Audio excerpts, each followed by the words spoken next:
Hello everyone, welcome to science academy Solan. आज के इस वीडियो में हम सॉल्यूशन का नेक्स्ट लेक्चर देखेंगे, that is your lecture number 14। आज के लेक्चर में जो हम बात करेंगे वो नेक्स्ट कॉलिगेटिव प्रॉपर्टी की बात करेंगे, जो हमारे पास है ऑस्मोसिस एंड ऑस्मोटिक प्रेशर।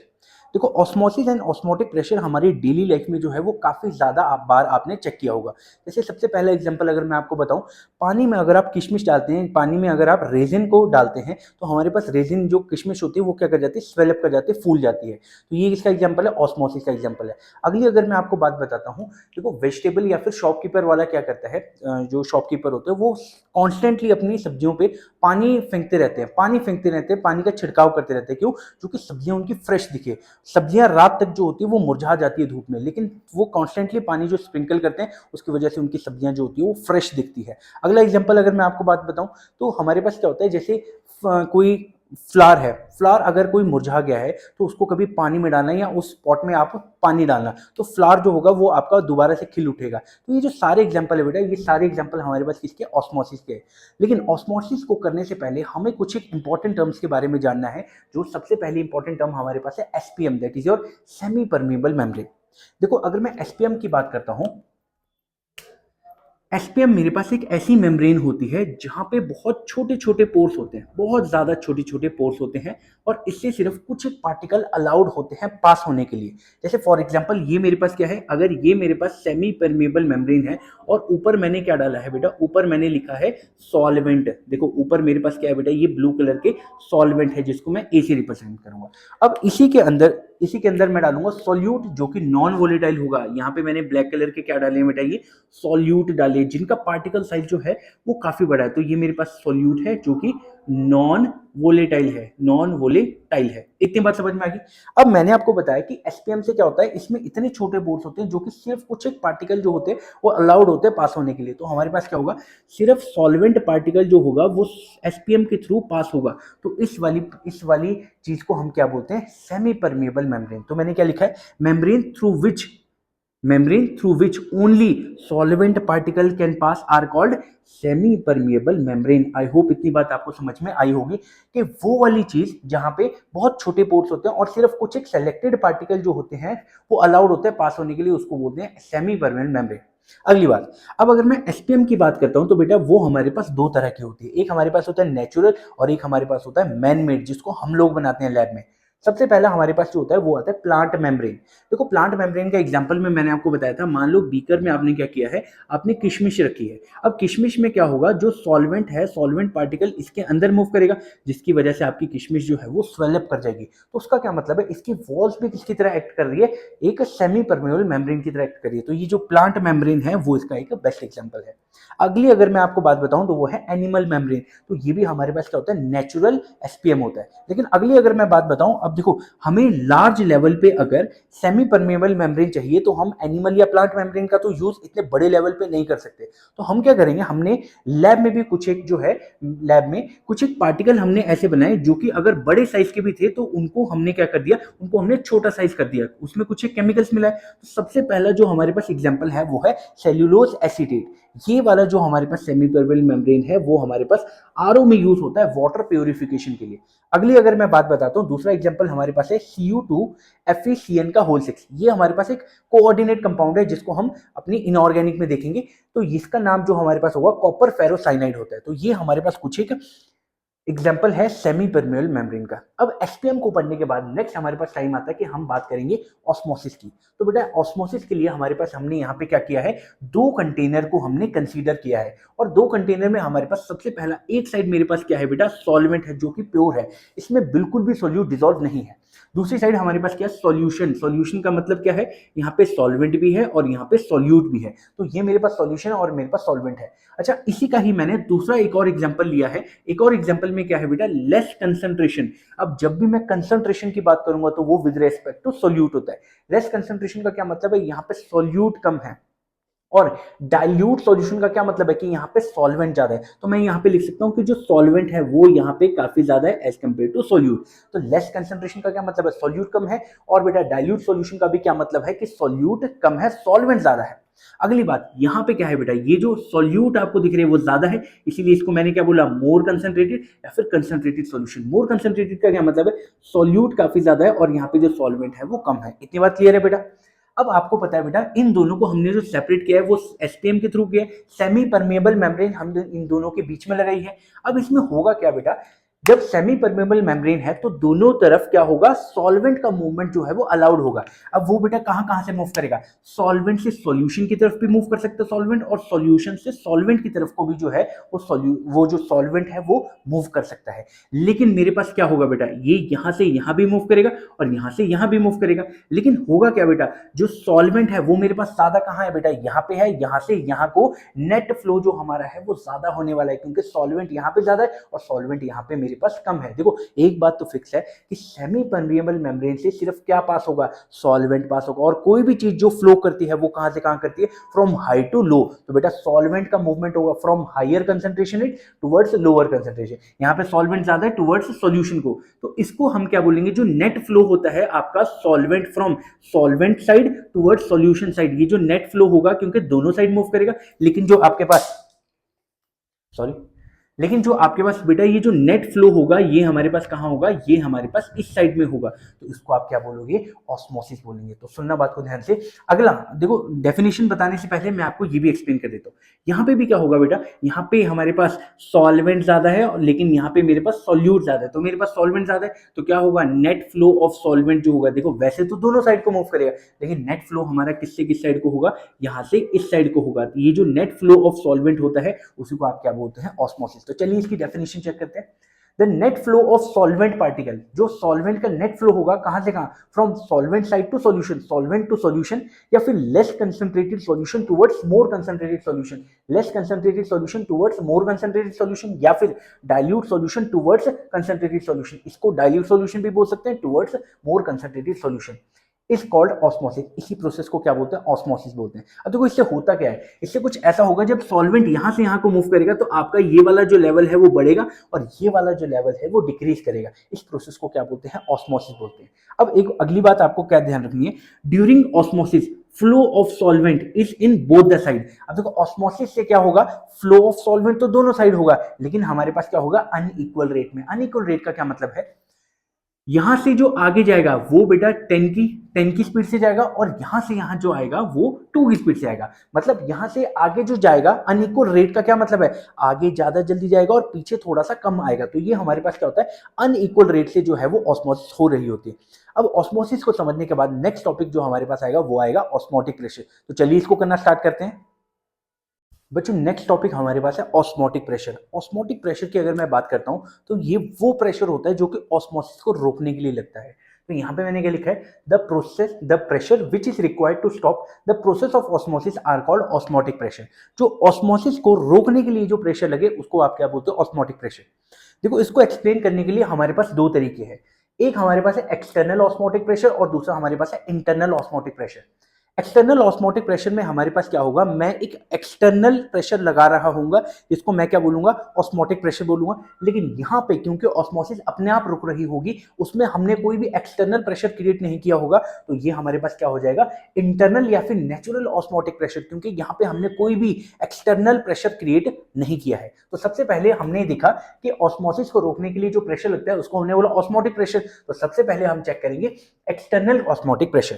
देखो मेरे पास यहाँ पे फिर से वही कंटेनर है, इस साइड में मैंने क्या लिया, इस साइड में मैंने लिया सॉल्वेंट, प्योर सॉल्वेंट मैंने लिया है, और इस साइड में मैंने क्या लिया, सॉल्यूशन लिया है। ये मेरे पास सॉल्यूशन है। अब इनको मैंने किससे सेपरेट किया, सेमी परमिएबल मेम्ब्रेन से मैंने इनको सेपरेट करके रखा है। अब देखो ऑस्मोसिस जनरली एक हमारे पास क्या होता है, नेचुरल फिनोमिना होता है। तो यहाँ पे स्पॉन्टेनियस फ्लो होता है सॉल्वेंट का। तो बेटा यहाँ पे इस साइड भी मेरे पास, मान लेते हैं ये मेरे पास एक पिस्टन है बेटा, और यहाँ पे मेरे पास एक पी एटमॉस्फेरिक प्रेशर लग रहा है, वो इस साइड भी लग रहा है और वो बेटा हमारे पास इस साइड भी लग रहा है, क्योंकि हम पे भी एक प्रेशर लग रहा है और आप पे भी एक प्रेशर लग रहा है। अब यहाँ पे क्या हो रहा है, एक प्रेशर लग रहा है, that is your atmospheric pressure. इतनी बात क्लियर है। अब हमारे पास क्या होगा, मूवमेंट ऑफ सॉल्वेंट यहां से यहां को होगा। तो ये मेरे पास क्या हो रही होगी, ऑस्मोसिस होगी सेमी परमेबल मेम्ब्रेन के थ्रू, जिसकी वजह से क्या होगा, ये वाला जो लेवल है वो डिक्रीज करेगा। अब आप यहाँ पे चेक करेंगे तो वो लेवल क्या कर रहा है, डिक्रीज, और यहाँ का लेवल जो है वो क्या कर गया है, इंक्रीज कर गया है। तो इसी को हमने क्या बोला था, ऑस्मोसिस। लेकिन एक मिनट, हम ऑस्मोसिस थोड़ी पढ़ रहे हैं, हम क्या पढ़ रहे हैं, ऑस्मोटिक प्रेशर। अब हमको क्या करना है, ये जो नेचुरल फिनोमिना हो रहा है ऑस्मोसिस का, उसको क्या करना है, स्टॉप करना है। तो हमको एक एक्सटर्नल प्रेशर क्रिएट करना पड़ेगा। अब सुनो, हम क्या करेंगे, अब हमें एक्सटर्नल प्रेशर किस साइड में क्रिएट करना है, क्या वो सॉल्वेंट साइड में करना है कि सॉल्यूशन साइड में। तो चलो सबसे पहले यहाँ पे चेक कर लेते हैं। अगर आप बेटा यहाँ पे एक पी एक्सटर्नल जो है उसको क्रिएट करेंगे तो उससे हमारे पास क्या होगा, यहाँ पे प्रेशर क्रिएट होगा और सॉल्वेंट और ज्यादा जो है वो सॉल्यूशन के साइड में फ्लो करेगा। तो ये तो मेरे पास गलत हो गया, ये तो बल्कि मेरे पास ऑस्मोसिस ही होगी। लेकिन मुझे तो क्या करना था, मुझे तो ऑस्मोसिस को रोकना है। तो मुझे सॉल्वेंट साइड नहीं करना, मुझे जो प्रेशर लगाना है वो किस साइड लगाना है, वो मुझे जो लगाना है वो लगाना है पी एक्सटर्नल, जो हमें कहाँ पे लगाना है, सॉल्यूशन साइड में लगाना है। तो एक बात का ध्यान रखेंगे, जो ऑस्मोटिक प्रेशर जो है, आप जो प्रेशर क्रिएट करते हो एक्सटर्नल प्रेशर, वो किस साइड में करते हैं, सॉल्यूशन साइड में करते हैं। अब मेरे पास क्या होगा, धीरे धीरे करके मैं प्रेशर को क्रिएट करना स्टार्ट करूंगा। इस साइड में बेटा मैं पी एक्सटर्नल को स्टार्ट करूंगा। मैं धीरे धीरे करके जैसे जैसे प्रेशर को इंक्रीज करूंगा, मेरे पास क्या होगा, पहले तो ऑस्मोसिस जो है वो स्लो हो जाएगी, क्योंकि मेरे पास इस साइड में प्रेशर क्रिएट होगा। देखो पहले तो मेरे पास एक नेचुरल फिनोमिना हो रहा था जो कि मेरे पास ऑस्मोसिस का हो रहा था। अब मैंने क्या किया, उसके अगेंस्ट में सॉल्यूशन साइड में एक प्रेशर क्रिएट करना स्टार्ट कर दिया। अब इस साइड में जैसे जैसे मैं प्रेशर क्रिएट करूंगा, मेरे पास क्या हो जाएगा, ऐसे कुछ चीजें होगी। मेरे पास जो ऑस्मोसिस है, ऑस्मोसिस धीरे धीरे करके डिक्रीज स्टार्ट होने लग जाएगी, क्योंकि मैं इस साइड में एक प्रेशर क्रिएट कर रहा हूं, जिसकी वजह से मेरे पास जो movement of solvent, net flow of solvent from solvent side to solution side, वो मेरे पास धीरे धीरे करके डिक्रीज करने लगेगा। और एक टाइम आएगा जब मेरे पास जो ऑस्मोसिस है, ऑस्मोसिस वो होना मेरे पास बिल्कुल बंद हो जाएगी, मतलब ऑस्मोसिस स्टॉप हो जाएगी। तो उस टाइम पे इस प्रेशर का जो नाम होगा उसको मैं क्या बोल दूंगा, ऑस्मोटिक प्रेशर बोल दूंगा। तो सुनना, ये वो प्रेशर लगा जो कि हमने ऑस्मोसिस को रोकने के काम में आया। तो उस टाइम पे क्या होगा, यहाँ पे आपने एक ऐसा प्रेशर क्रिएट कर दिया, इस साइड में आपने एक ऐसा पाई प्रेशर क्रिएट किया है जिसकी वजह से फ्लो ऑफ सॉल्वेंट जो है वो रुक चुका है। तो यहाँ पे ये क्यों रुके हुए हैं, देखो फ्लो ऑफ सॉल्वेंट एक नेचुरल फिनोमेना है, वो क्यों नहीं हो रहा है, क्यों, क्योंकि सॉल्यूशन साइड में आपने एक ऐसा प्रेशर यहाँ पे क्रिएट करके रखा है जिसकी वजह से आपका सॉल्वेंट जो है वो सॉल्यूशन की तरफ मूव नहीं कर रहा है। उसी प्रेशर का नाम क्या होता है, ऑस्मोटिक प्रेशर होता है। तो ये बात काफी इंपॉर्टेंट है। अब देखो, क्योंकि आपने यहाँ पे एक बाहर से प्रेशर क्रिएट किया है, कहां पे, सॉल्यूशन साइड में, तो इसीलिए इसका नाम क्या हो गया, एक्सटर्नल ऑस्मोटिक प्रेशर। तो ये हमारे पास था एक एक्सप्लेनेशन जिससे कि हम ऑस्मोटिक प्रेशर को सीख सकते हैं। दूसरा हमारे पास होता है इंटरनल ऑस्मोटिक प्रेशर, इसको हम नेचुरल ऑस्मोटिक प्रेशर भी बोलते हैं। देखो ये आपका कहां पे ऑब्जर्व होता है, ये आपका जो प्लांट्स होता है, प्लांट्स भी क्या करते हैं, प्लांट्स में ऑब्जर्व होता है। जो आपकी प्लांट्स की रूट्स होती है बेटा, रूट्स होती है, तो उसके थ्रू जो है वो आपका वाटर लेवल जो है वो इंक्रीज होने लगता है, आपका पानी को जो है वो एब्जॉर्ब करता है। अब ऐसे थोड़ी है कि वो कॉन्स्टेंटली एब्जॉर्ब ही करता रहेगा, एक टाइम पे आपके ऑस्मोसिस जो है वो रुक जाएगी। और उसको कौन रोकेगा, आप थोड़ी रोकेंगे, उसको हम यहाँ पे खुद रोकेंगे। यहाँ पे खुद ये रुक रहा होगा, इसको हमने क्या बोला, नेचुरल या फिर इंटरनल ऑस्मोटिक प्रेशर। अब जो प्लांट के अंदर होता है उसको एक्सप्लेन करने के लिए हमने यहाँ पे क्या लिया है, फनल एक्सपेरिमेंट। आपके एनसीईआरटी में इस एक्सपेरिमेंट को फनल एक्सपेरिमेंट के नाम से मेंशन किया है। अब यहाँ पे क्या होगा, एक फनल होगी जिसको हमारे पास यहाँ पे सॉल्यूशन होगा। मैं शुगर सॉल्यूशन भी ले सकता हूँ, यहाँ पे सॉल्यूट भी है और यहाँ पे सॉल्वेंट भी है। अब इसका बेस में क्या है बेटा, बेस में हमारे पास है सेमी परमेबल मेम्ब्रेन, मतलब इधर से आपके सॉल्वेंट पार्टिकल जो है वो पास हो सकते हैं, वो चाहे यहां से यहां को हो, चाहे यहां से यहां को हो। इतनी बात समझ में आ गई। अब मेरे पास सॉल्वेंट कहाँ है बेटा, सॉल्वेंट इस बीकर के अंदर है, तो मेरे पास सॉल्वेंट क्या करेगा, फ्लो करेगा कहाँ पे बेटा, इस फनल के अंदर को फ्लो करेगा, जिसकी वजह से जो आपका लेवल ये था वो क्या करने लगेगा, वो इंक्रीज करने लगेगा, और ये धीरे धीरे करके ऊपर जाएगा। ये मेरे पास यहाँ पे जाके मान लो रुक जाता है, क्योंकि ये हमेशा थोड़ी मूव करेगा, इससे बाहर थोड़ी आ जाएगा। तो मेरे पास जो सॉल्वेंट है, कुछ एक पार्टिकल जो है वो इस बीकर, इस फनल के अंदर आएंगे और कुछ एक टाइम के बाद आपकी ऑस्मोसिस जो है वो रुक जाएगी। क्या उस ऑस्मोसिस को आपने रोका है? नहीं रोका है। देखो जहां पे ऑस्मोसिस रुकती है उस प्रेशर को क्या बोलते हैं, ऑस्मोटिक प्रेशर। लेकिन वो प्रेशर आपने बाहर से एक्सटर्नली क्रिएट नहीं किया है, वो अंदर से खुद एक हाइड्रोस्टैटिक प्रेशर लगा है जिसकी वजह से आपकी ऑस्मोसिस रुक गई है। अब देखो, जब आपकी ऑस्मोसिस हो रही थी तो आपका यहाँ पे हाइट क्या हो जाएगा h हो जाएगा। तो कुछ एक टाइम के बाद यहाँ पे जब वो हाइट h पे चली गई तो उसके बाद क्या हो जाएगा, फनल का लेवल जो है पहले यहाँ पे था, अब वो लेवल इंक्रीज होकर यहाँ पे आ गया, लेकिन कुछ एक टाइम के बाद ऑस्मोसिस होना स्टॉप हो जाएगी। जब वो ऑस्मोसिस स्टॉप हो जाएगी तो वो कुछ एक हाइट h पे आ जाएगी, तो उसको हमने क्या बोला, h is the increase in the level of tube. तो उसके बाद हमारे पास ऑस्मोसिस रुक जाएगी, और वो किस वजह से रुकी, वो हमारे पास इस लिक्विड के प्रेशर की वजह से रुकी, जिसको हमने बोला हाइड्रोस्टैटिक प्रेशर। तो हमारे पास यहाँ पे क्या हुआ, जो हाइड्रोस्टैटिक प्रेशर हुआ उसने ऑस्मोसिस को रोका कि नहीं, तो इसी को हमने क्या बोल दिया, ऑस्मोटिक प्रेशर हमने बोल दिया। क्योंकि ये हमने नहीं लगाया था इसीलिए हमने इसको क्या बोला, internal osmotic pressure. I hope आपको दोनों ऑस्मोटिक प्रेशर में जो है वो फर्क समझ में आया होगा। अब अगर मैं बात करता हूं, ऑस्मोटिक प्रेशर को हम पाई से रिप्रेजेंट करते हैं, और हाइड्रोस्टैटिक प्रेशर जो है हमने फिजिक्स में पढ़ा होगा, वो क्या होता है, एच डी जी, जहां पे एच क्या होता है, एच होता है increase in the level of tube. ये जो ट्यूब में पहले लेवल ये था, अब ये हमारे पास लेवल ये हो गया, तो ये हमारे पास क्या हो गया, एच हो गया। तो H is increase in the level of tube. अगली बात क्या होती है, डी। इसको कई बार ना बेटा रो से भी रिप्रेजेंट करते हैं, क्यों, क्योंकि ये क्या होता है, डेंसिटी ऑफ दिस सॉल्वेंट। जी क्या होता है, जी होता है एक्सेलरेशन ड्यू टू ग्रेविटी। तो सबसे पहले अभी तक हमने यहाँ पे क्या पढ़ा है, हमने यहाँ पे पढ़ा है ऑस्मोटिक प्रेशर। देखो बेटा, ऑस्मोसिस एक नेचुरल फिनोमिना होता है, जो कि हमारा फ्लो ऑफ सॉल्वेंट होता है। एक फ्लो ऑफ सॉल्वेंट जो होता है वो एक अनइक्वल रेट में होता है, तो ये हमारे पास क्या हो गया, ये हमारे पास ऑस्मोसिस होगी।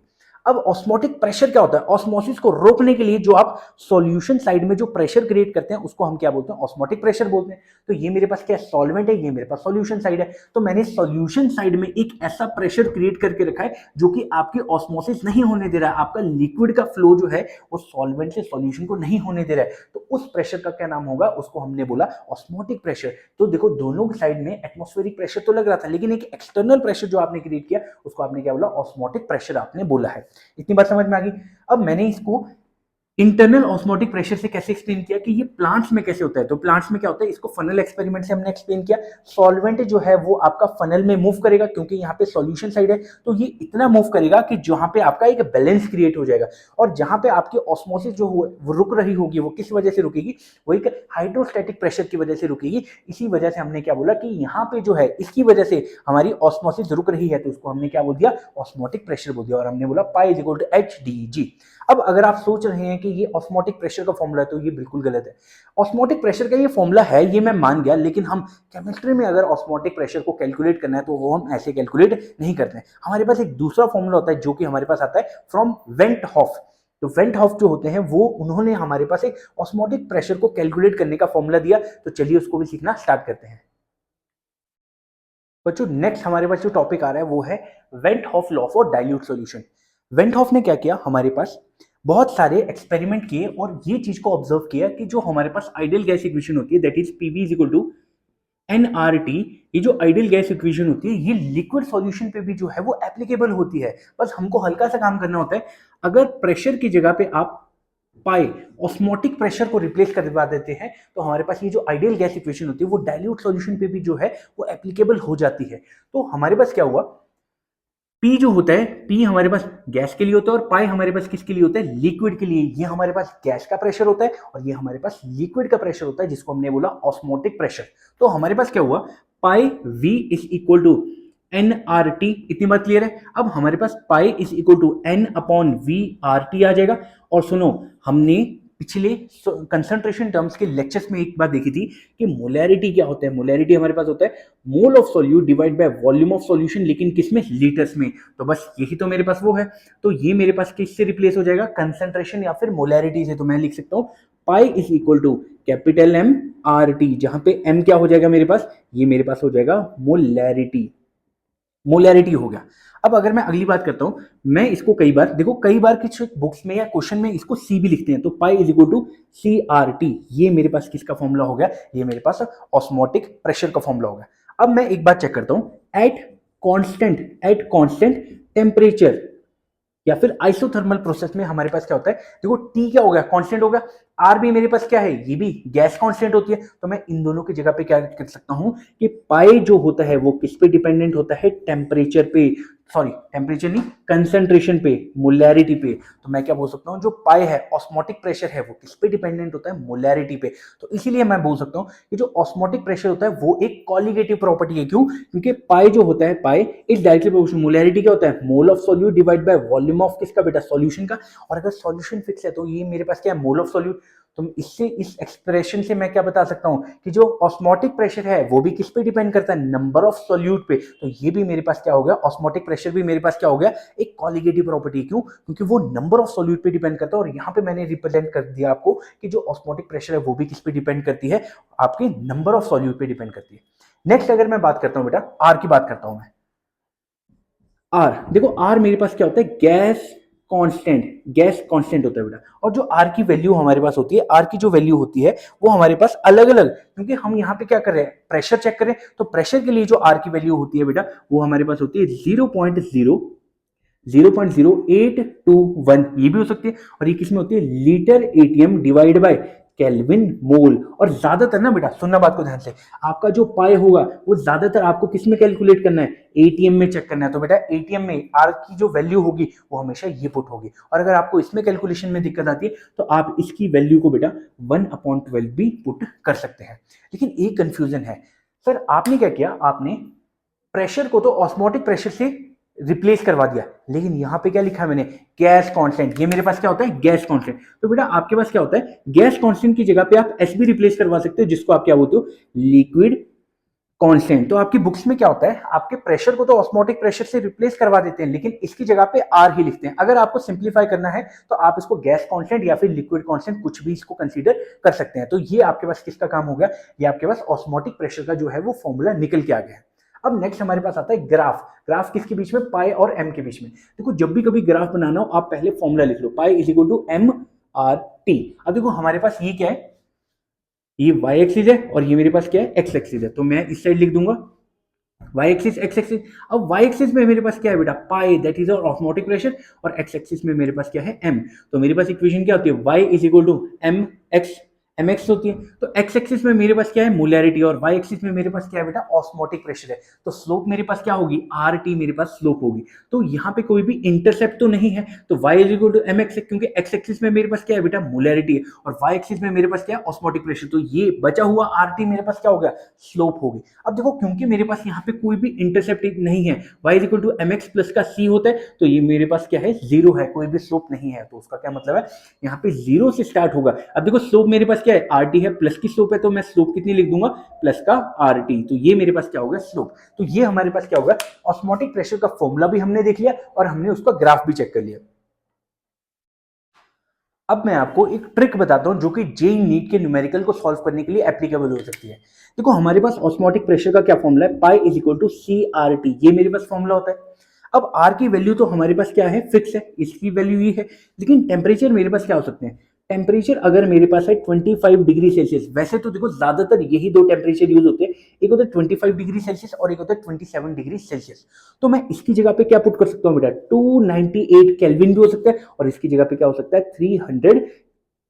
300 केल्विन हो सकता है। अब यहाँ पे क्या होगा, अगर टेम्परेचर ये दोनों हो गए और आर की वैल्यू क्या होगी, ये होगी, तो बेटा हमेशा आर टी की वैल्यू पता कितनी आएगी, यहाँ पे जब आप करेंगे 0.0821 मल्टीप्लाई बाय 298 केल्विन, या फिर बेटा आर टी की वैल्यू यहाँ पे भी क्या करेंगे, 0.0821 मल्टीप्लाई बाय 300 केल्विन, तो वो राउंड अबाउट कितनी आने वाली है, 25 आने वाली है। तो अगर ये दोनों टेम्परेचर आपके पास है तो आपको सिर्फ एक काम करना है, आरटी की जगह पे 25 पुट कर देना और कंसंट्रेशन को कैलकुलेट करना है, और आपके पास ऑस्मोटिक प्रेशर जो है वो यहाँ पे कैलकुलेट हो जाएगा। तो ये वाला हमारे पास एक छोटी सी ट्रिक थी जो कि आपको न्यूमेरिकल सॉल्व करने में यूज आ सकती है। नेक्स्ट हमारे पास आ रहा है टाइप्स ऑफ सॉल्यूशन। देखो सॉल्यूशन ऑस्मोसिस के बेसिस पे दो तरह के होते हैं, एक हमारे पास होता है आइसोटोनिक सॉल्यूशन और एक हमारे पास होता है हाइपरटोनिक एंड हाइपोटोनिक सॉल्यूशन। तो चलिए चेक करते हैं इसका क्या मतलब है। देखो अगर हमारे पास दो चीजों का सेम ऑस्मोटिक प्रेशर है, हमारे पास सेल वॉल जो है, जो सेल हमारे पास है उसका ऑस्मोटिक प्रेशर, और जो बाहर कंटेनर है जो सॉल्यूशन में हमने उसको डिसॉल्व किया है उसका भी सेम ऑस्मोटिक प्रेशर है, तो अंदर और बाहर जो है सेम अमाउंट ऑफ सॉल्वेंट जो है वो पास होगा, क्योंकि सेमी परमेबल मेम्ब्रेन है तो सॉल्वेंट तो पास होगा। लेकिन क्या होगा बेटा, यहाँ पे अनइक्वल रेट में नहीं होगा, इक्वल रेट में हो रहा होगा। तो उस तरह के सॉल्यूशन को आप क्या बोलते हो, आइसोटोनिक सॉल्यूशन। आइसो का क्या मतलब होता है, सेम। तो हमारे पास क्या होता है, when both the solvent have same osmotic pressure at constant temperature they are called isotonic solution. तो ये बात आपको समझ में आ गई होगी। देखो इसकी एप्लीकेशन कहाँ पे होती है, जो हमारे ब्लड सेल होते हैं बेटा, हमारे सेल्स में क्या होता है, देखो आपको पता है उसमें नमक होता है, सॉल्ट होता है, तो कितना सॉल्ट होता है बेटा, वो होता है 0.9% वेट बाई वॉल्यूम, तो इतना हमारे पास होता है। अगर आप इसको उतने ही सॉल्यूशन में डिसॉल्व करते हो तो हमारे पास क्या होगा, इसका और इसका ऑस्मोटिक प्रेशर क्या होगा, सेम होगा, तो ना तो इसका सॉल्वेंट अंदर जाएगा ना सेल का सॉल्वेंट बाहर आएगा, तो इसको क्या बोलते हैं, आइसोटोनिक सॉल्यूशन। अब देखो हमारी एनसीईआरटी में एक लाइन लिखी है, तो वो क्या बोलते हैं, for example the osmotic pressure associated with the fluid inside the blood is equivalent to that of 0.9% mass by volume sodium chloride solution called a normal saline solution, and it is safe for inter it is safe for inject intravenously. तो ये हमारे पास एक appropriate condition होती है, अगर किसी को intravenous injection proceed करना है तो ये हमारे पास एक अप्रोप्रिएट कंडीशन होती है। इसको मैं जो है यहाँ पे अटैच कर दूंगा इस वाली स्लाइड को, तो ये वो आप यहाँ पे रीड कर सकते हैं।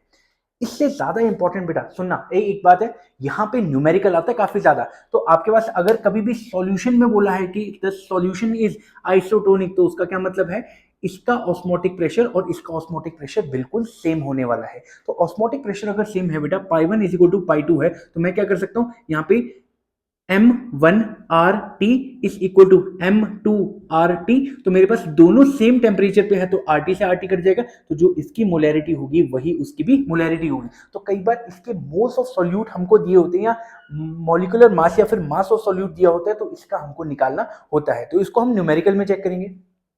नेक्स्ट हमारे पास जो टॉपिक है वो है hypertonic and hypotonic solution.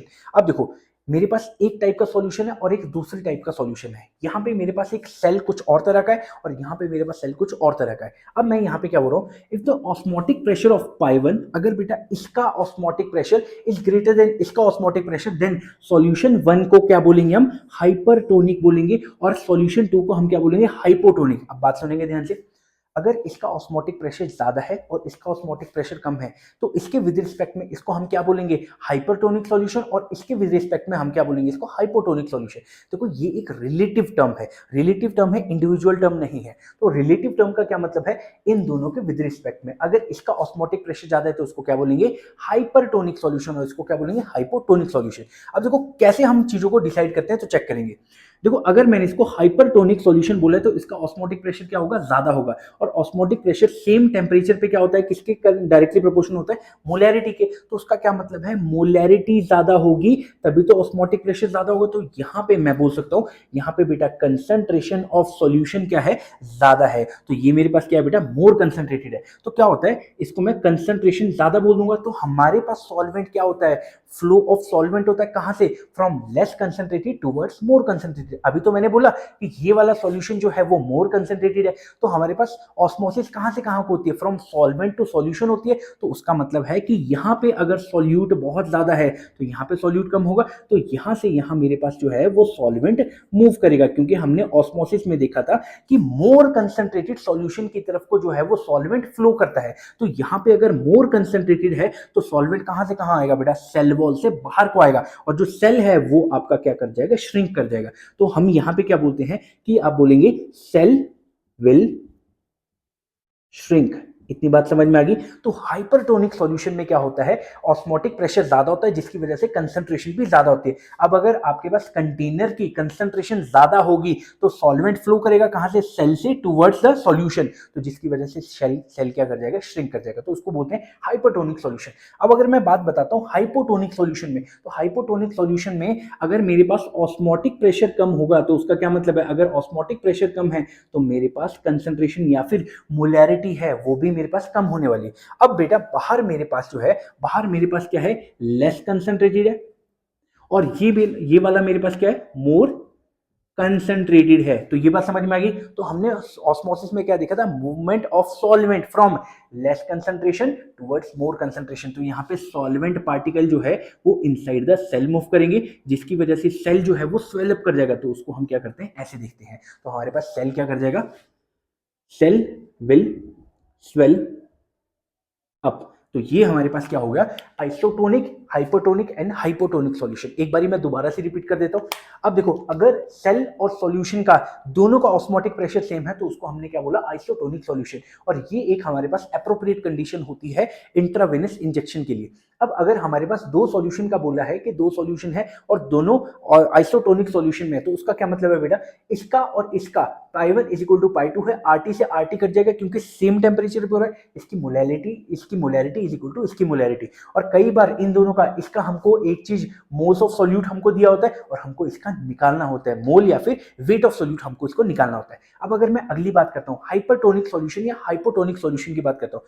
Hypertonic hypotonic एक विद रिस्पेक्ट वाली टर्म है, तो यहां पे लिया मैंने और एक यहां पे लिया, और क्या बोला कि अगर इसकी ऑस्मोटिक प्रेशर ज्यादा है एज कंपेयर टू दिस, तो इसको हम क्या बोलेंगे, हाइपरटोनिक सॉल्यूशन, और इसको क्या बोलेंगे हम, हाइपोटोनिक सॉल्यूशन। अब अगर ये हाइपरटोनिक है तो इसका मतलब ऑस्मोटिक प्रेशर ज्यादा है। ऑस्मोटिक प्रेशर का क्या मतलब है, is directly proportional to molarity, तो मतलब इसकी मोलैरिटी ज्यादा है, तो ये सॉल्यूशन जो होगा ये होगा मोर कंसंट्रेटेड। तो सॉल्वेंट कहां से कहां फ्लो करता है, from less concentrated towards more concentrated. तो ये आपका सॉल्वेंट कहां आएगा, आउटसाइड द सेल वॉल आ जाएगा। तो सेल वॉल से अगर बाहर आ जाएगा तो वो सेल क्या कर जाएगा, श्रिंक कर जाएगा। तो ये बात होगी। अब अगली बात हमारे पास क्या होता है, जैसे किशमिश होता है, किशमिश को आप पानी में डालते हो तो किशमिश के अंदर क्या होता है, ज्यादा कंसंट्रेशन होती है सॉल्यूट की, और जो बाहर आपके पास जो सॉल्वेंट होता है वो तो प्योर सॉल्वेंट होता है। तो सॉल्वेंट क्या करता है, from less concentration to more concentration उसके अंदर डिसॉल्व करता है, उसके अंदर घुस जाता है सेमी परमेबल मेम्ब्रेन के थ्रू, और जो आपका सेल है वो स्वेलअप कर जाता है, या फिर जो आपकी रीजन है वो स्वेलअप कर जाती है। तो ये सारा काम जो है हमारा हाइपरटोनिक और हाइपोटोनिक सॉल्यूशन का है। आई होप आपको ये समझ में आया होगा। बच्चों, अगला टॉपिक जो हमारे पास आ रहा है वो है आरओ, रिवर्स ऑस्मोसिस। देखो, आपके घरों में भी लगा होगा आरओ, ये वही वाला आरओ है, that is your reverse osmosis. इसमें क्या होता है, एक हम खराब वाटर से या फिर सेलाइन वाटर से कैसे फ्रेश वाटर, ड्रिंकेबल वाटर जो है वो कन्वर्ट कर सकते हैं, तो यहाँ पे हम सीखते हैं। तो हमारे पास यहाँ पे क्या है, दो कंटेनर है। एक साइड में हमारे पास क्या है, प्योर सॉल्वेंट है, और इस साइड में मेरे पास क्या है, सॉल्यूशन है या फिर सेलाइन वाटर है। अब सेलाइन वाटर में मेरे पास क्या होगा, मेरे पास NaCl होगा और यहाँ पे वाटर होगा। देखो, NaCl ऑब्वियसली मेरे पास क्या होने वाला है, सॉल्यूट, और वाटर मेरे पास क्या होने वाला है, सॉल्वेंट होने वाला है। अब यहाँ पे क्या है, यहाँ पे एक प्रेशर लग रहा है जिसको हमने क्या बोला, ऑस्मोटिक प्रेशर लग रहा था, तो वो क्या करता है, ऑस्मोसिस को रोकता है।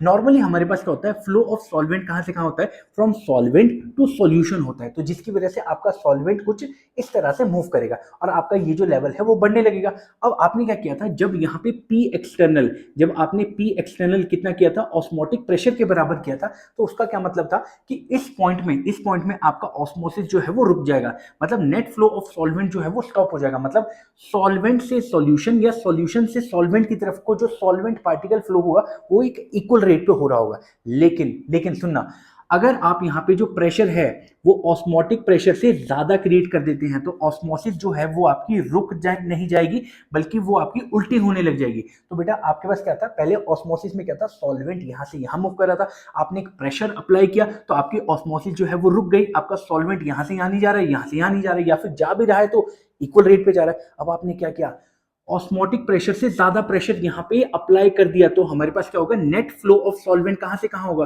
From saline water towards the solvent.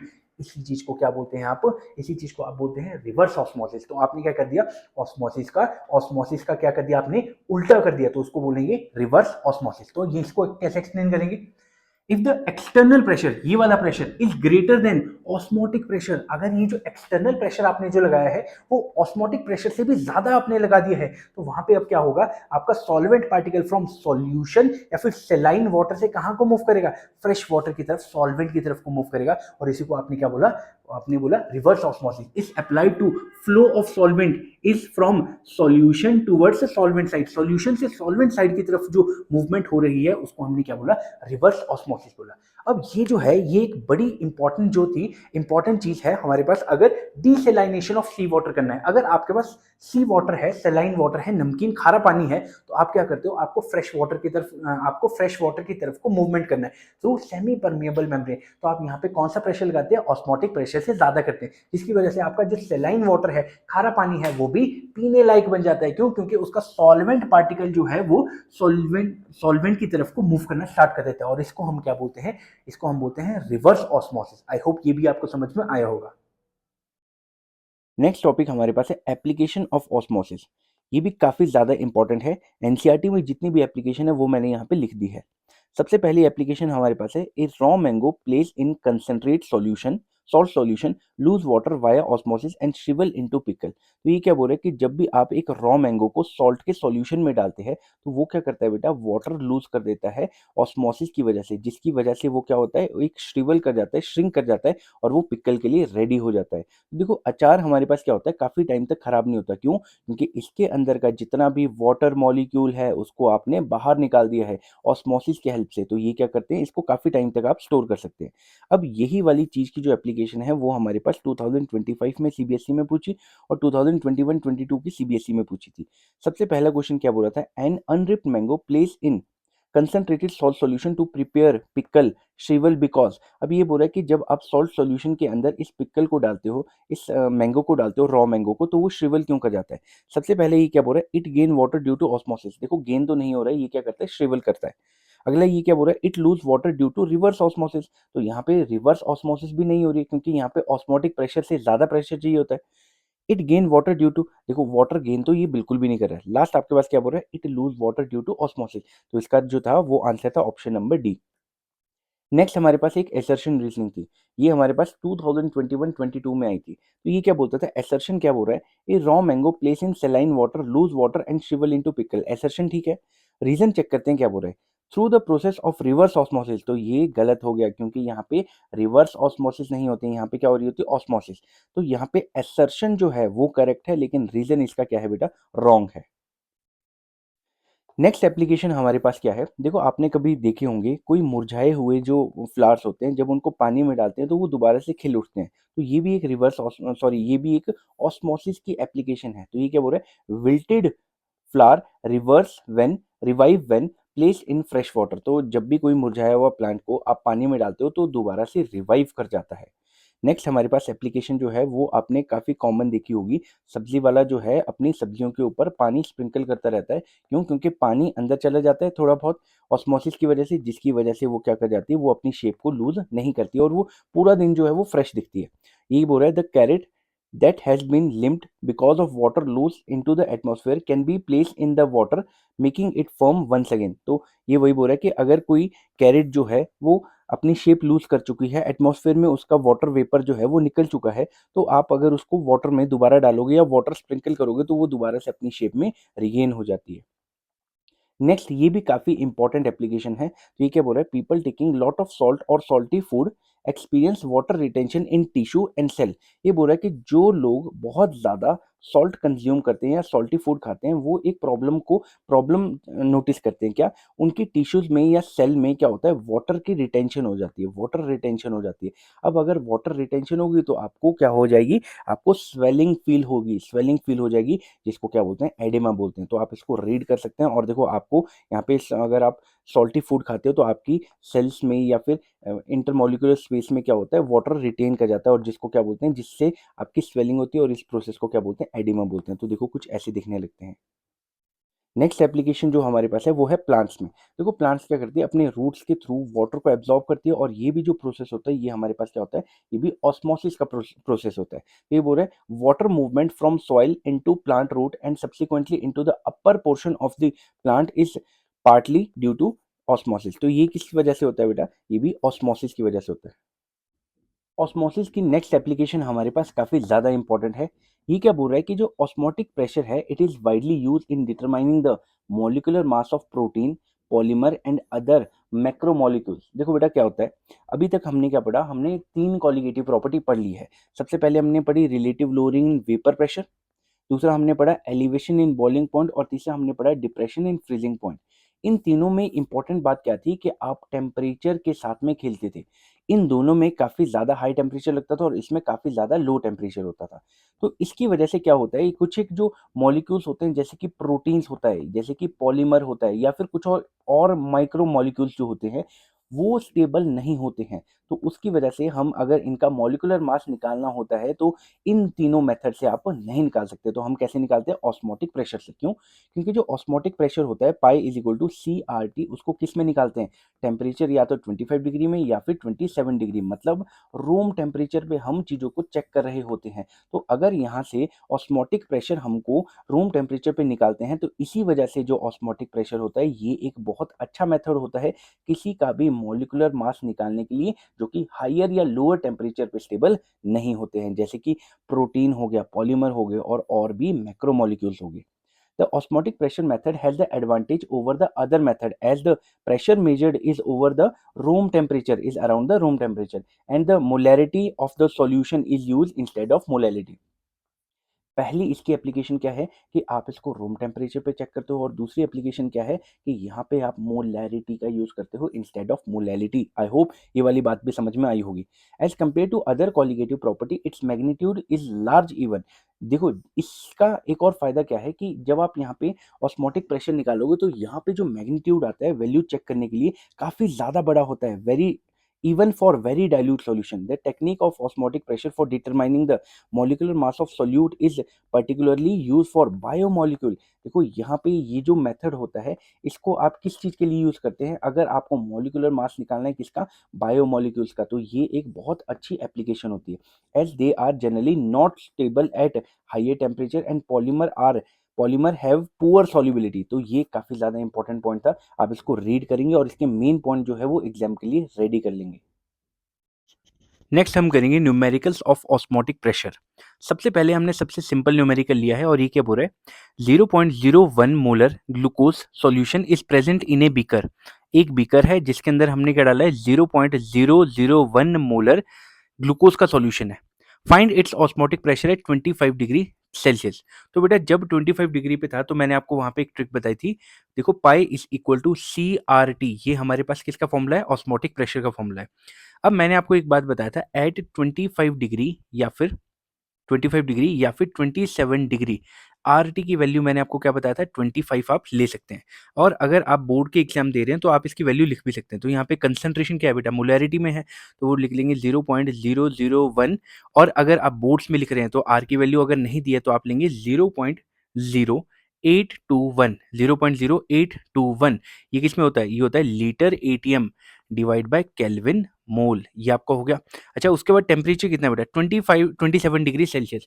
तो यहाँ पे आप क्या पुट करेंगे? 27 डिग्री को आप केल्विन में कन्वर्ट करेंगे जो कि होता है 300 केल्विन। तो यहाँ पे 300 पुट करेंगे, या फिर बेटा मैंने आपको क्या बताया था इसकी वैल्यू आप 25 जो है वो पुट कर सकते हैं। तो आपके पास आंसर आएगा 0.025। और ऑस्मोटिक प्रेशर की यूनिट यहाँ पे जो आने वाली है वो है एटीएम। तो 0.05 एटीएम जो है वो आपका ऑस्मोटिक प्रेशर आने वाला है। तो ये था हमारा पहला न्यूमेरिकल। नेक्स्ट अब हम देखते हैं अपना क्वेश्चन नंबर 2। देखो मेरे करने से पहले आप इसको खुद भी ट्राई करेंगे, तो आई होप आपने ये कर लिया होगा। अब मैं इसको करना स्टार्ट करता हूँ। देखो ये क्या बोल रहा है? Osmotic pressure of 100 ml protein solution in which 1 gram of protein is 1.66 बार। तो ये आपको क्या दे रखा है? इसका ऑस्मोटिक प्रेशर दिया है और टेम्परेचर फिर से वही दिया है 27 डिग्री सेल्सियस। क्योंकि देखो मैंने आपको बताया था इसकी एप्लीकेशन में हम जितने भी मैक्रोमोलिक्यूल्स होते हैं या फिर बायोमोलिक्यूल्स होते हैं, जैसे प्रोटीन हो गया, पॉलीमर्स हो गया, उनका हम क्या निकालते हैं? यहाँ पे मॉलिक्यूलर मास निकालते हैं। और किस पे? क्योंकि ऑस्मोटिक प्रेशर जो है आपका रूम टेम्परेचर पे भी जो है वो चीज़ों को कैलकुलेट कर सकता है। इसीलिए हम एक इंपॉर्टेंट एप्लीकेशन के तौर पे इसको यूज़ करते हैं कि किसी भी मैक्रो मॉलिक्यूल का मॉलिक्यूलर मास हम यूज़ करते हैं। तो इसीलिए हमने यहाँ पे प्रोटीन के लिए क्या लिया है? यहाँ पे ऑस्मोटिक प्रेशर लिया है। तो अगला ये क्या बोल रहा है? Calculate the molecular mass of protein. तो ये वही एप्लीकेशन है जो कि हमने सबसे लास्ट में की थी। तो ऑस्मोटिक प्रेशर बता रहे बेटा, पाई हमारे पास इस बारी जो है वो एटीएम में नहीं है, पाई हमारे पास किस में है बेटा? बार में है। 1.66 बार, 1.66 बार ये हमारे पास है ऑस्मोटिक प्रेशर। अब अगर मैं वॉल्यूम ऑफ सॉल्यूशन की बात करूं तो मेरे पास कितना दिया था? 100 ml। तो मैंने यहाँ पे ले लिया 100 ml ऑफ सॉल्यूशन है, 100 ml सॉल्यूशन है। और ये बोल रहा है 1.6 ग्राम ऑफ प्रोटीन है। अब प्रोटीन मेरे पास सॉल्यूट है तो ये मेरे पास क्या हो गया? वेट ऑफ सॉल्यूट, और वो मेरे पास कितना है बेटा? 1 ग्राम है। अच्छा इसमें टेम्परेचर कितना है बेटा? टेम्परेचर हमारे पास 27 डिग्री सेल्सियस है, मतलब यहाँ पे भी हमारी ट्रिक जो है वो लग सकती है। तो देखो पाई इज इक्वल टू क्या होता है? सी आर टी होता है। मैंने बताया था आर टी की वैल्यू 27 डिग्री पे आप क्या ले सकते हैं? आप यहाँ पे 25 की वैल्यू यहाँ पे पुट कर सकते हैं। अब बेटा कंसंट्रेशन हमको फाइंड आउट करनी है, तो कंसंट्रेशन क्या होता है? कंसंट्रेशन मैं मोलैरिटी बोल सकता हूँ, और वो क्या होती है? वो होती है मोल of solute divide by volume of solution. अगर वो मिलीलीटर में होगी तो मैं यहाँ पे 10⁻³ मल्टीप्लाई कर दूंगा। अब मैं मोल की वैल्यू पुट करूंगा, तो मैं पाई इज इक्वल टू देखो मोलैरिटी की जगह पे या कंसंट्रेशन की जगह पे मैं इसकी वैल्यू को यहाँ पे भी पुट कर सकता हूँ डायरेक्ट। तो यहाँ पे मोल क्या होगा, मोल होता है वेट, वेट हमारे पास कितना है 1 ग्राम है, अपॉन मॉलिक्यूलर मास, वो तो हमको निकालना है तो मैंने लिख दिया यहाँ पे मॉलिक्यूलर मास, मल्टीप्लाई बाय यहाँ पे वॉल्यूम ऑफ सॉल्यूशन कितना था बेटा 100 था, और यहाँ पे ऊपर कितना था 1000 था। ये हमारे पास क्या हो गया, ये अभी तक हमने जो है वो कंसंट्रेशन या फिर मोलैरिटी की जो वैल्यू है वो पुट की है। अब आर टी की वैल्यू मैं यहाँ पे क्या पुट कर सकता हूँ बेटा, आर टी की वैल्यू मैं यहाँ पे 25 जो है वो पुट कर सकता हूँ। तो ये मेरे पास हो गया। अब मैंने यहाँ पे क्या करना है, ऑस्मोटिक प्रेशर की वैल्यू दी है, बस हमको मॉलिक्यूलर मास निकालना है। तो ये मुझे क्या करना है, क्रॉस मल्टीप्लाई करना है। तो मैं इसको ऊपर लिख दूंगा और इसको नीचे लिख दूंगा।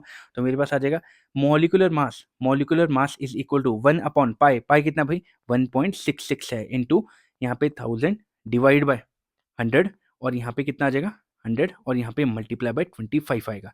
तो जब आप इनको फर्दर सॉल्व करेंगे तो जो आपका मॉलिक्यूलर मास आएगा वो आपके पास कितना आने वाला है 150 ग्राम पर मोल। 150 ग्राम भी इसको लिख सकते हैं और 150 ग्राम पर मोल भी इसको हम लिख सकते हैं। तो जो भी आपने प्रोटीन यहाँ पे ऐड किया है उसका मॉलिक्यूलर मास कितना है बेटा 150 है। आप इसको सॉल्व कर सकते हैं। नेक्स्ट क्वेश्चन हमारे पास आ रहा है क्वेश्चन नंबर 3। ये क्या बोल रहा है, find the osmotic pressure of 1.2% urea जो कि एक्वस सॉल्यूशन है एट 350 केल्विन। तो इसको भी आप करना खुद से ट्राई करेंगे और उसके बाद जो मैंने किया है उसको आप मैच करेंगे। तो चलिए इसको करना स्टार्ट करते हैं। सबसे पहले यहाँ पे इसका क्या मतलब है, इससे हमको मिलता है वेट ऑफ सॉल्यूट और वॉल्यूम ऑफ सॉल्यूशन, हमको ये मिलने वाली है। तो चलिए करना स्टार्ट करते हैं। सबसे पहले हमारे पास 1.2% यूरिया का क्या मतलब है, 1.2% यूरिया का मतलब है कि 1.2 ग्राम हमारे पास क्या है सॉल्यूट है, दैट इज योर यूरिया, और सॉल्वेंट मेरे पास कितना है इन 100 ml का मेरे पास क्या है बेटा सॉल्यूशन है। तो ये मेरे पास सॉल्यूशन हो गया। अच्छा, अब मुझे क्या निकालना है, osmotic pressure, pi is equal to क्या होता है सी आर टी, सी या फिर इसको मोलैरिटी भी लिख सकते हैं। लेकिन यहाँ पे आर टी की वैल्यू जो है वो 25 पुट नहीं हो सकती। क्यों? क्योंकि यहाँ पे जो टेम्परेचर है वो 350 केल्विन है, तो वहाँ पे वो पुट नहीं हो सकती है। तो आपको हर जगह वो ट्रिक नहीं लगानी है। अब pi is equal to concentration क्या होती है भाई, वो होती है हमारे पास mole of solute divide by volume of किसका सॉल्यूशन का। लेकिन वॉल्यूम ऑफ सॉल्यूशन हमारे पास मिलीलीटर में है, तो यहाँ पे 1000 भी मल्टीप्लाई होगा।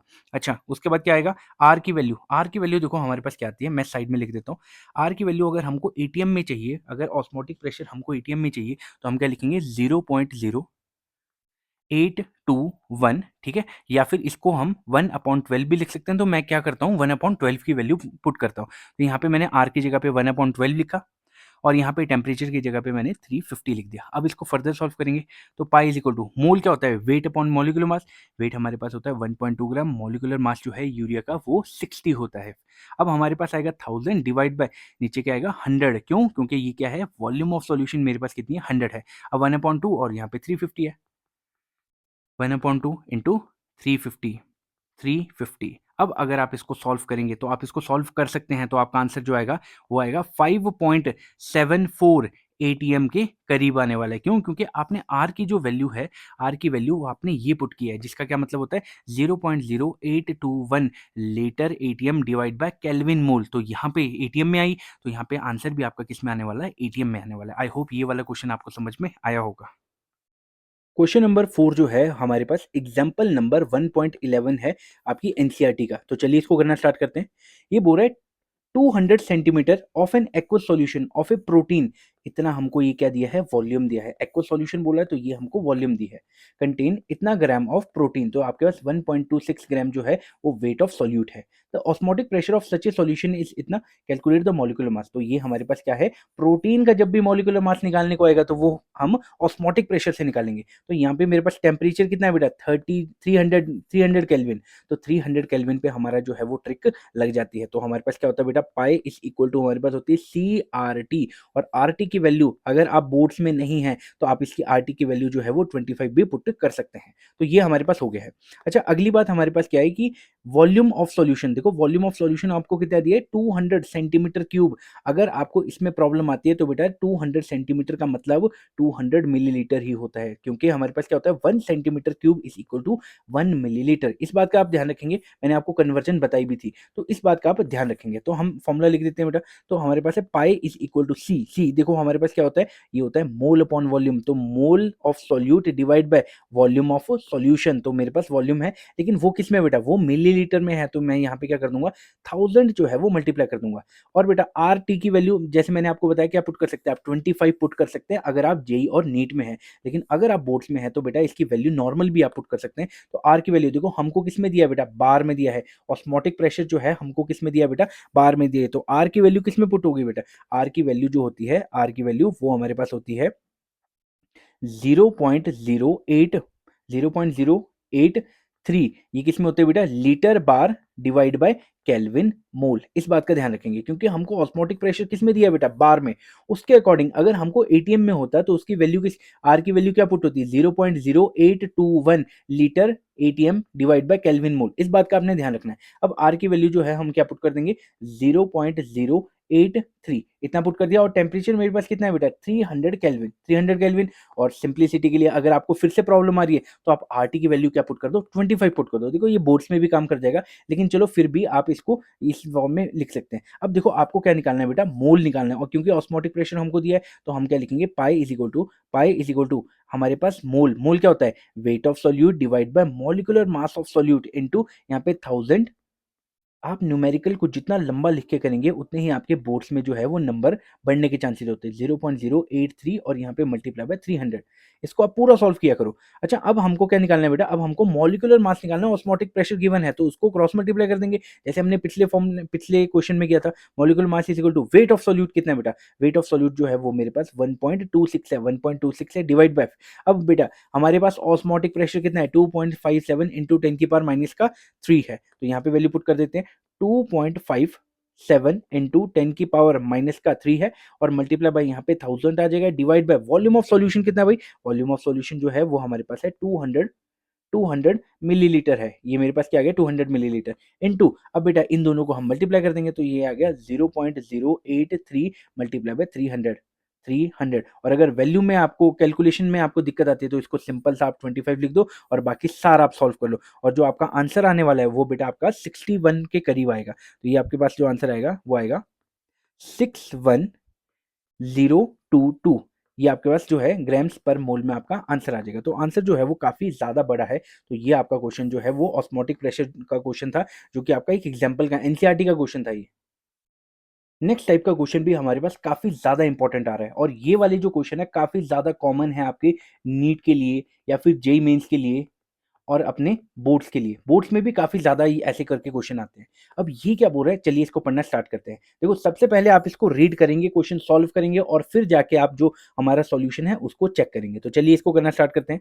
सबसे पहले हमारे पास लिया है 5% sucrose solution is isotonic with this 0.877% solution of unknown solute.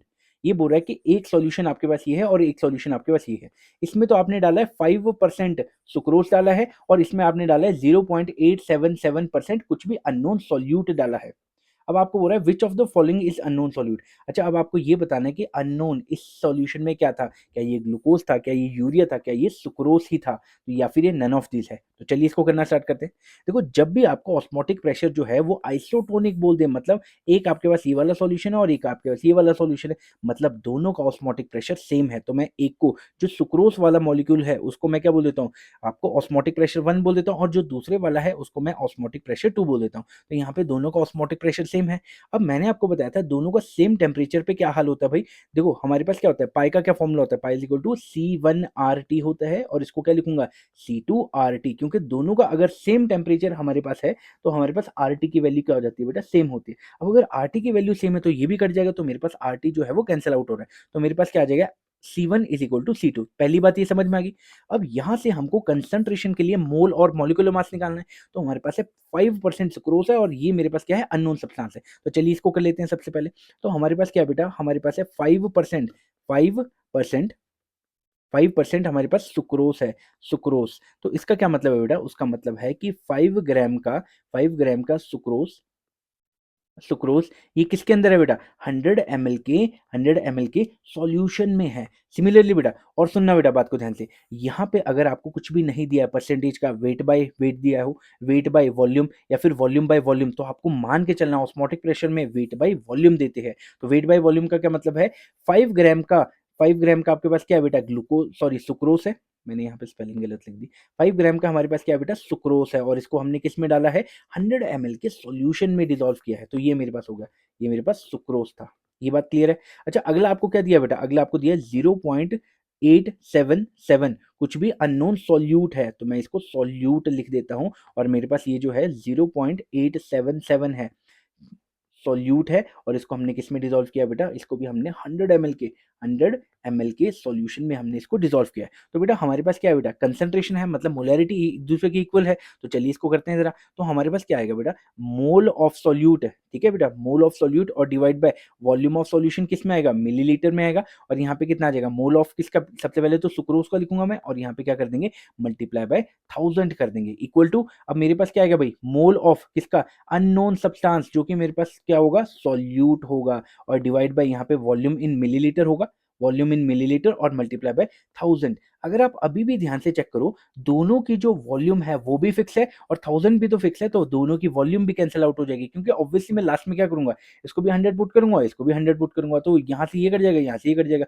तो बात तो एक ही है। तो मैंने इसको भी काट दिया और इसको भी काट दिया। अब मेरे पास क्या बचा, मोल ऑफ सुक्रोज है और मोल ऑफ अननोन सॉल्यूट है, तो इसको मैं सॉल्व करूंगा। तो मैं क्या करूंगा बेटा, मोल को कैसे चेंज कर दूंगा, weight of sucrose divide by wait molecular mass of sucrose. हाँ जी, सुक्रोज का मॉलिक्यूलर मास मेरे पास कितना होता है, 342। जब मैंने कॉलिगेटिव प्रॉपर्टी पढ़ाना स्टार्ट किया था, उस टाइम पे ही मैंने आपको बता दिया था कि ग्लूकोज, सुक्रोज और यूरिया, इनका आपको मॉलिक्यूलर मास जो है वो पता होना चाहिए। तो ये मैंने लिख दिया, मोल ऑफ किसका बेटा, sucrose, weight of sucrose divide by molecular mass of sucrose. अच्छा, अब हमारे पास क्या आएगा बेटा, हमारे पास आएगा वेट ऑफ किसका बेटा, सॉल्यूट, तो वेट ऑफ सॉल्यूट लिखूंगा मैं, और divide by molecular mass of unknown solute. अच्छा बेटा, अब अगर आप ध्यान से चेक करो, तो वेट ऑफ सुक्रोज हमको कितना दिया बेटा, 5 ग्राम, तो इसकी जगह पे 5 ग्राम आ जाएगा, और वेट ऑफ सॉल्यूट हमारे पास कितना दिया है, 0.877 ग्राम। तो चलिए इसको मैं नेक्स्ट पेज पे लिखता हूँ। तो हमारे पास है बेटा 5, 5 divide by 342 is equal to 0.877 divide by weight of solute, sorry molecular mass of solute. अब हमको क्या करना है, इसको क्रॉस मल्टीप्लाई कर देना है। तो मैं क्या करूंगा, molecular mass of solute is equal to 0.8 7 multiply by 342 divide by 5। तो जब आप इसको सॉल्व करेंगे तो आपका आंसर जो है वो करीबन 60 के करीब आएगा। अब 60 किसका मॉलिक्यूलर मास होता है, ये तो यूरिया का मॉलिक्यूलर मास होता है ना बेटा। तो ये हमारे पास जो ऑप्शन है, वो ऑप्शन मेरे पास ना तो ग्लूकोज है, हाँ ये यूरिया है, तो इसका है ऑप्शन नंबर 2। आई होप ये वाला क्वेश्चन आपको करना आया होगा, और ऐसे क्वेश्चन जो है वो काफी कॉमन होते हैं, और बच्चों को पता नहीं क्यों मुश्किल लगते हैं ये। देखो, जब भी आपको आइसोटोनिक बोलते हैं तो उसका क्या मतलब होता है, ऑस्मोटिक प्रेशर सेम होता है। इसमें आधी चीजें तो ऐसी कट जाती है। आपको आइसोटोनिक बोला है तो मतलब टेम्परेचर दोनों का क्या होगा, सेम होगा, तो आरटी से आरटी की वैल्यू कट गई, क्योंकि दोनों का आर की वैल्यू भी सेम है और टेम्परेचर भी सेम है। अब दोनों की कंसंट्रेशन सेम आ जाती है, तो आपको जो भी परसेंटेज दिया है, वहां से आप क्या निकाल देंगे, मोल या वेट निकाल देंगे, और उधर से ही कंपेयर करके आप क्या निकाल सकते हो, किसी भी अननोन सॉल्यूट का मॉलिक्यूलर मास जो है वो आप निकाल सकते हैं। आई होप ये क्वेश्चन भी आपको जो है वो समझ में आया होगा।